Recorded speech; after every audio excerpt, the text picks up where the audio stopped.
visitTemples.com அப்படிங்கிறது கோவில்களை பற்றிய எல்லா விவரங்களையும் தரக்கூடிய ஒரு வெப்சைட் வலைதளமாகும்.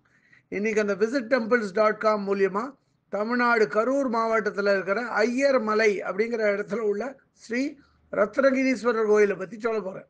இந்த கோயிலில் கிடைச்ச கல்வெட்டு மூலியமா சிலர் இது 2வது குலோத்துங்க சோழன் காலத்து கோயில் அப்படின்னு சொல்றா. ஆனால் பலர் இது அதற்கும் முந்தைய காலத்து கோயில் அப்படின்னு நம்பிண்டு வரா.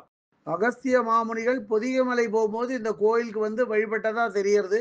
அதே மாதிரி இந்திரன், வாயு, ஆதிசேஷன், ஜெயந்தன், பஞ்சபாண்டவர்களும் இங்க ஸ்ரீ ரத்னகிரீஸ்வரரை வழிபட்டிருக்கான். இது ஒரு மலை கோயிலாகும். இந்த கோவிலை சென்றடைய 2 வழி இருக்கு. ஒன்று படியேறி போகலாம், 1015லேருந்து 1020 படி. அப்படி இல்லைன்னா டிக்கெட் வாங்கிட்டு இந்த கோயிலுக்கு ரோப் கார், அதாவது விஞ்ச் மூலியமா போகலாம். கோவிலோட தரைதளம் கிழக்கு நோக்கி அமைஞ்சிருக்கு.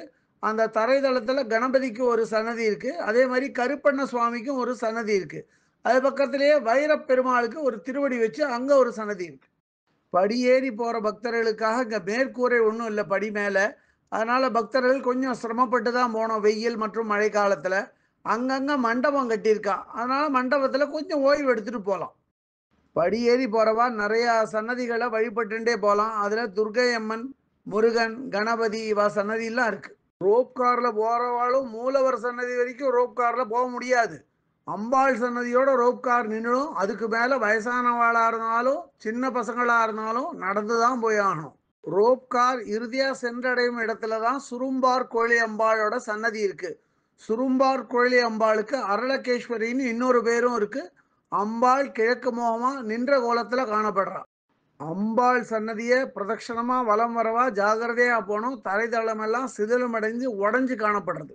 அதற்கடுத்து பல வளைவுகள், படிக்கட்டுகள் ஏறி போனால் 63 நாயன்மார்கள் விக்கிரகம் இருக்குது. பக்கத்திலேயே ஒரு நெய்வேத்திய பீடம், துவஜஸ்தம்பமும் வச்சுருக்கா.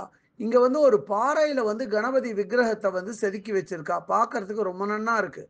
பொதுவாக இந்த கோயிலை பார்த்தாலே ஒரு கோட்டையில் அமைஞ்சிருக்கிற ஒரு கோயில் மாதிரி தான் இருக்கும். மூலவர் சன்னதி போற வழியிலேயே கிழக்கு நோக்கிய ஒரு வைர பெருமாள் சன்னதி இருக்கு. மூலவர் சன்னதியில மூலவரான ஸ்ரீ ரத்னகிரீஸ்வரர் மேற்கு நோக்கி சுயம்பு சிவலிங்க வடிவமா காணப்படுறார். இவர் பக்கத்திலேயே ஒரு சின்னதா ஒரு தண்ணி தொட்டியும் வச்சிருக்கா. இவரோட மூலஸ்தானத்துக்கு வெளியில துவாரபாலகர்கள் 2 பேர் நிக்கிறா.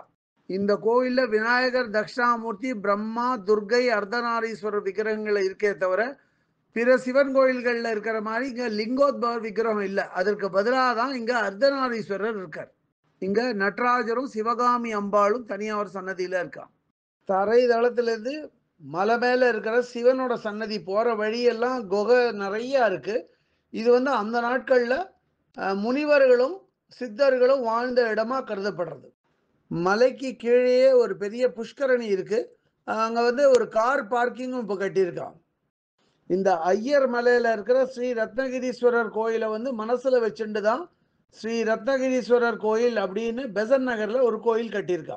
இந்த கோயிலை பற்றிய இதர விவரங்கள் வேணும் அப்படின்னா www.visittemples.com அப்படிங்கிற வெப்சைட்டுக்கு போயிட்டு இந்த கோயிலை பற்றிய எல்லா விவரங்களையும் ஆங்கிலத்தில் படிக்கலாம்.